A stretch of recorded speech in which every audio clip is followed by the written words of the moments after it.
Hey friends, what's up? This is Metro, and yeah, I've been gone for a while, and if you're wondering where I was, I tried to make Wraith work. So today, we're gonna go over my updated build for this meta, and more importantly, I think we're gonna talk about Wraith, and we're gonna talk about how she stands, what I think about her, how to play her. Realistically, I'll look into a few different builds, because I think there's a few different ways to play her, but I will say this up front, I think this is the weakest Wraith there's ever been. I think a lot of her playstyles don't work as well anymore, and there are better alternatives. I started playing Warden recently, and Warden is like the better Wraith right now, but let's get into my build for this meta. Depending on how you watch, when you watch, there is a major patch like every 2 weeks, but this is the build for, well, this patch. Today is the 30th of November, so in a week from now maybe we'll get Wraith buffs. But I think this is my favorite way to play Wraith right now, and I think it's probably also the strongest way to carry on Wraith. As always, you can find this build in-game, looking for Metro Wraith. And if you've been here for a while, if you've watched my guides before, this might seem very familiar to you, okay? So until last week, I ran Shadow Weave with Burst Fire. In the latest nerf, they nerfed Telekinesis, and they nerfed Full Auto, right? Telekinesis now swings up and down while they're lifted, so it's way harder to hit headshots consistently. It makes the damage output of your gun way lower. And Full Auto got nerfed in the sense that you need to level it up to maximum to now get scaling with Spirit. What this means in practice is the pick-off Shadow Weave gun playstyle of Wraith does not seem to work as well anymore. Card Wraith is still really viable, and depending on who you ask, there are a few people that really like Card Wraith over Gun Wraith, but I still like Gun Wraith more, especially in pubs to carry, okay? I'll go over the laning real quick, because not much changed since last patch, or not much changed overall. Basic Magazine is the best 500 item for Wraith other than Extra Charge. Both, you know, staples in the Wraith category. Those are must pick. Monster rounds, I like picking up. I think monster rounds are even more valuable this patch, because Walker's got buffed, right? And Wraith is probably the best split pusher in the game still, or one of the best with McGinnis. So monster rounds just help you burn down Guardians, and Walker is insanely fast. Doesn't matter if you're solo or with a team, you can split push really well with this, and it also speeds up your farming speed in the mid game by an insane amount. Ammo Scav is an item I buy mostly on solo lanes. In solo lanes, it did get a buff. If you have max stacks now, you get +2 sprint speed, so it's really nice to get around after laning stage. In duos, I tend to skip this or buy extra spirit instead, because in duos you don't get enough last hits, or you usually don't secure enough souls to make Ammo Scav worth it, but 100% worth it in solo lanes. And then I go for Infuser. The reason I go for Infuser, usually I would run Mystic Burst, which has always been a staple, but Infuser recently got a buff. The cooldown is now only 32 seconds instead of 38. That doesn't sound like a lot, but it means that it's not a waste anymore to pop Infuser and just get 1 or 2 cards out, right? Before, with 38-second cooldown, it really felt like you had to pop Infuser and use everything, like use Lift and all 3 cards to make it worth it. The cost of the Infuser, but now you can actually kind of in lane buy this a bit earlier and pop it, hit 1 or 2 cards, you know, do more damage with those 2 cards and get the Spirit lifesteal, get some health back. So it's a more multi-versatile item, and a really good choice. Mystic Burst still works great if you like Mystic Burst over Infuser. Really, what it came down to for me, the difference is that Infuser gives another 10% ammo, and we're skipping out in this build version. We're skipping out on Titanic Magazine. If you remember 2 patches ago, I used to run Titanic Magazine a lot, even in the Shadow Weave build last season. I bought it in late game. Last patch. But now we're skipping out on Titanic Magazine, so every additional ammo helps, and Infuser gives us that 10% ammo. And since we don't really sell this item until the very late game, by the way, this is gonna stick with us, and it's gonna give us this 10% ammo, which I value over the 6% weapon damage. By the way, in the last few build videos, people were upset that I didn't talk about the build scaling, so I'll explain this now, I guess. You always want to start off with at least 2 charges or at least 2 levels in card trick, because without the 50 damage, your cards don't do damage. So in lane, I go 1 in card trick and then 2 in card trick, and then I really skill depending on what I need, okay? If I feel like I need an early teleport, if the lane is really scary and the enemy has like a combo to catch me out, I get the extra range on the teleport, on the Project Mind. Only 1 point. Or if I don't think I need the extra survivability really early on, I tend to get 2 points at least in full auto, because the 2 points in full auto make it so I can use it more often, makes it so I can farm faster in the mid game, and obviously still adds a 5 bullet or spirit damage per bullet, which is still a really big deal, okay? And then I at least pick up 1 point in telekinesis, usually 2, because it's always worth it having that extra 0.5 second lift. It might be the difference between killing someone and them getting away. So that's always worth it, right? So this is what I start with. Depending on how you feel, it's not like set in stone. Depending on how you feel, you either go 2 into full auto or 2 into telekinesis first. And then now you have to really make the choice, okay? Before this patch, it was very clear cut that Mass Lift was probably the best choice early on, rushing it early on. Because all the full auto level 3 gave you was the spirit lifesteal, or the bullet lifesteal, sorry. But now it gives you the bullet lifesteal and the scaling of spirit with your spirit damage. So this adds a lot of single target damage now, right? So I make the choice if I feel like I'm in a lot of like 1v1 scenarios, like small skirmishes, I tend to level up full auto first. And if I feel like there's gonna be a lot of early big team fights, or there's gonna be a mid boss coming up early, I go for the Mass Lift, right? Because this is insanely good. Definitely do not level up Card Trick to the max. It's not worth it anymore. Cards are pretty weak now. Like there's still a stable that you throw out to add extra damage, but cards are already limited by the 0.65 second cooldown now, right? So it doesn't matter if you build cards faster, because you can only throw them out at a certain speed, and the speed is way slower now.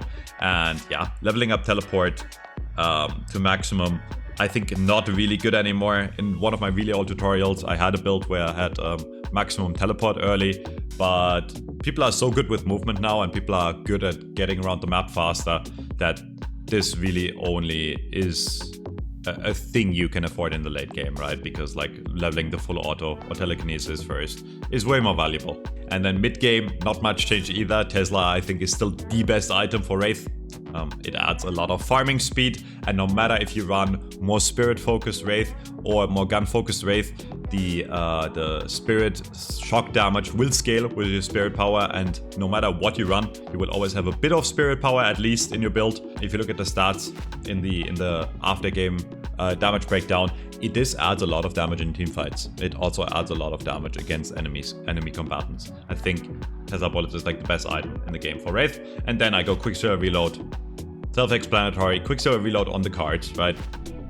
Insane for farming, and then insane in team fights. Yeah, let's say you're in an early engagement, you find an enemy, you can throw a card early just to get the extra fire rate, and at this point you have like really fast fire rate, right? Or you can engage it in a way where, what I like to do still, depending on the situation, you start with a lift at the full auto and just shoot your gun until your gun is almost empty, and then you refresh, Quicksilver Reload, and you have sustained damage. And notice how we don't really have a lot of items right now, but our magazine is already really big, right? Like this is like early mid game, and yeah, there's like, we're not even leveled up, by the way, but like if we were like in a mid game like farming scenario, this is already insanely fast farm, right? And that's the one thing Wraith is still really good at, is quick farming the jungle and really fast split pushing. Like you burn towers down really fast. Combat Barrier, insanely solid item on Wraith, and especially Gun Wraith, because this allows, it speeds up your farming speed as well, right? So you always have the weapon damage and the fire rate bonus as long as you're in jungle, because jungle creeps don't break the shields. And this synergizes really well when once you get to a second point in your 2, because the 2 does give you a bullet shield. So what you can do is, even in a fight, you can refresh and reactivate the combat barrier by teleporting, right? So let's say you're engaging, you're kind of low HP, you lose your bullet shield. I would demonstrate it, but it's time too lazy to set it up. So you lose your bullet shield and you just teleport away and you get your bullet shield back, and it reapplies the combat barrier. A lot of people really like Enchanter's Barrier, and I think this is also a really solid choice if you're more card focused, right? Even stronger cards for very cheap and lower cooldown on your abilities. I do like the farming speed that Combat Barrier gives me. Fleetfoot is back, and I guess now is a good time to talk about flex slots. At this point, if you don't have flex slots yet, which you should have at this point, at least one flex slot, right? Like 3 Guardians. If you don't have it, at this point you can end up selling Ammo Scavenger. There's not really a big loss in losing this. Yeah, we go Fleetfoot again, and Fleetfoot is back. I tried slowing bullets, because here's how the fights go on Wraith, right? Like you either chase an enemy and shoot them, or they chase you and you kite them and shoot, right?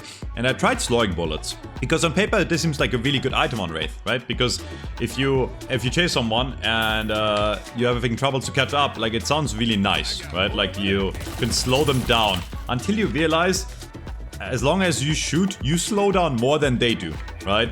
So the movement penalty that you have is, right now I'm on 9.1 meter movement speed, but as soon as I start shooting, I get the movement penalty from shooting and I stop sprinting. So I'm now at 6.4 meters a second, if you can see on the bottom left, right? Slowing bullets slow the enemy by 25%.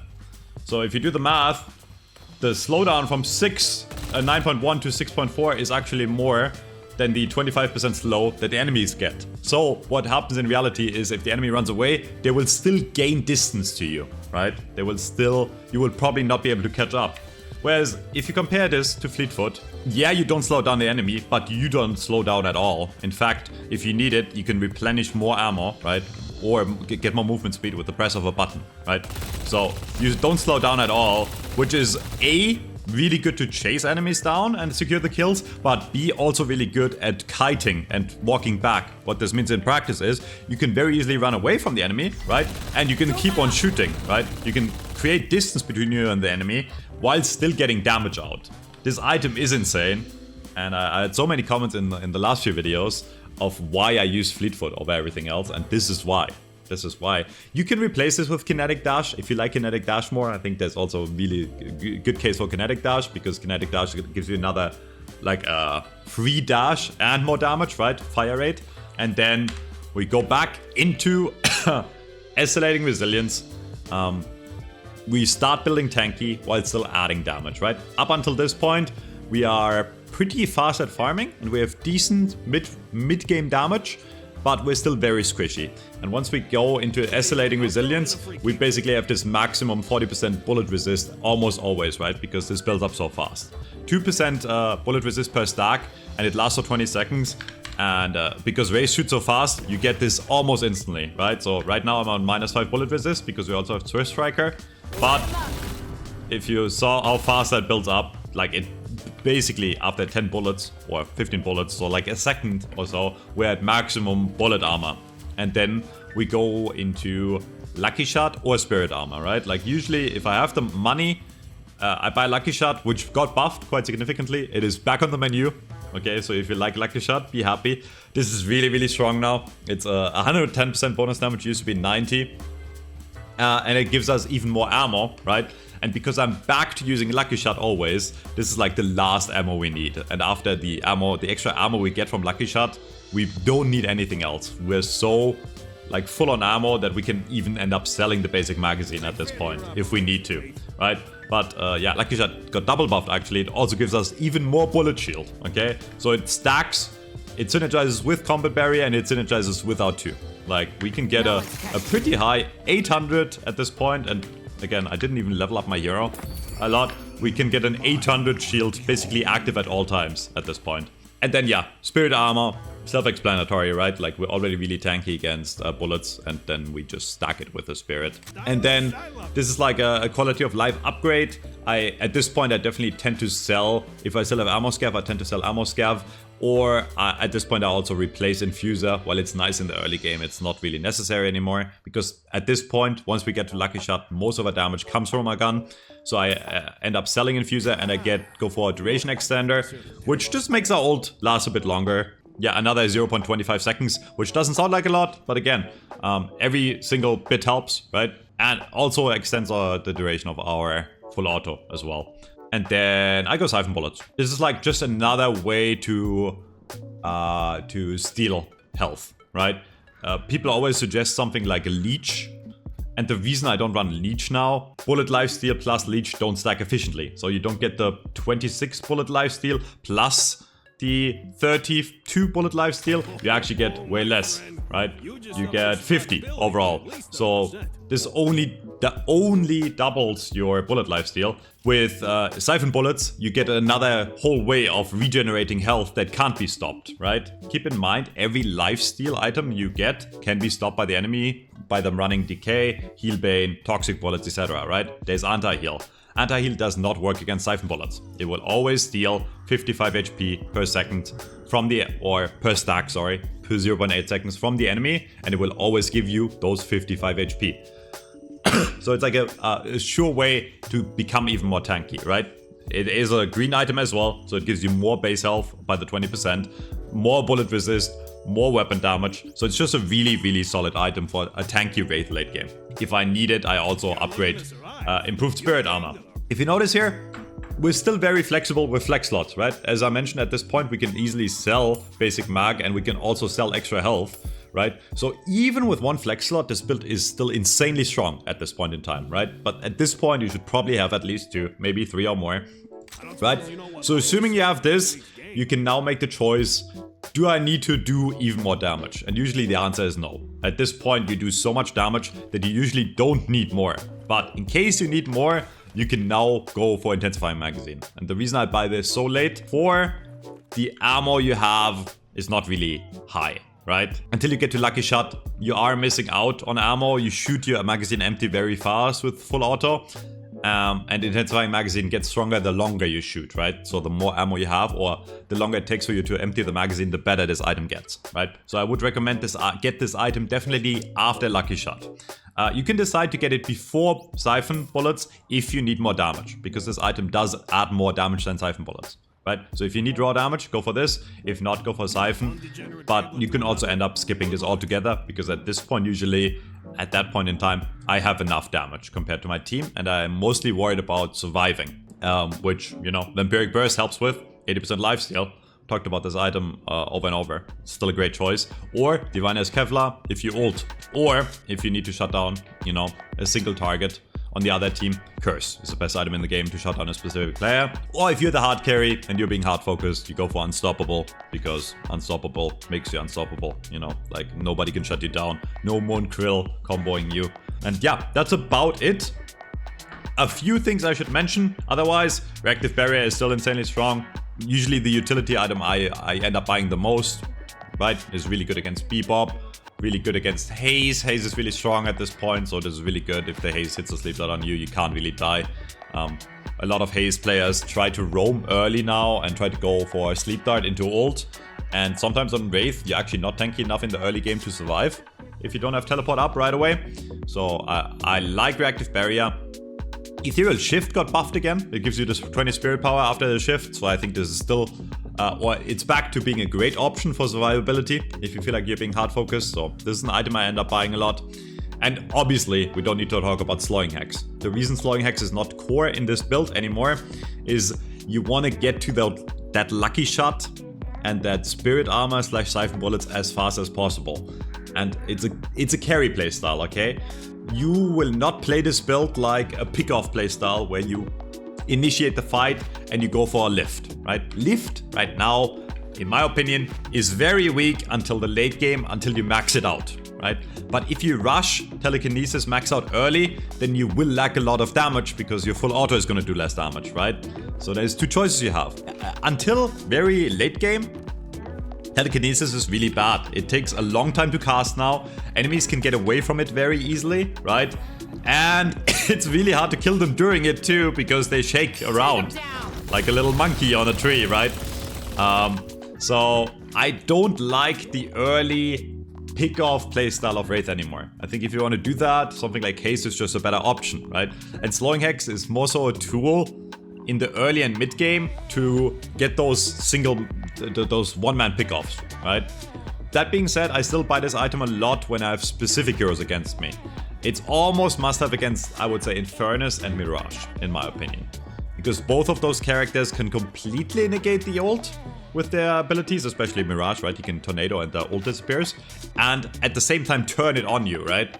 Like, if you lift an Infernus, they can actually run through you and then run into the other direction, and they will still not get lifted and you end up burning, right? If you buy Slowing X, you're better off probably running one of the other popular builds, which is the more spirit-focused pick-off builds, right? Like the Scumbag Wraith or this build, for example, very heavily inspired by the same build. There's a few really good ones. Honorable mentions, Glasscan is actually viable now because it fills like 2 things at once, right? Like in the super late game, you can actually buy this, end up buying it, and it gives you the bullet lifesteal. Sorry, not the bullet lifesteal, the bullet slow on the enemies while having the full effect, right? So it's just a very slot efficient item if you're lacking flex slots. Otherwise, let me know if you have any questions in the comments. Sorry for my voice. It is really dry. My throat is really dry. Next video, we're gonna talk about Warden. And I'm not trying to sell out here, but this latest patch, right, with Wraith being weak, really made me look for other characters that kind of replicate the playstyle I like, where you go for a lot of 1v1s, where you kill people in 1v1s, where you're like an unstoppable killing machine. And Warden is that power fantasy, or Warden fits that power fantasy really well right now. So next video, we'll go over my Warden build that I've worked on for the entire week, basically. I've played a lot of Warden, he's really fucking fun. And yeah, we have a gun Warden build coming up, so stay tuned for that one. And until next time, see you friends, bye bye.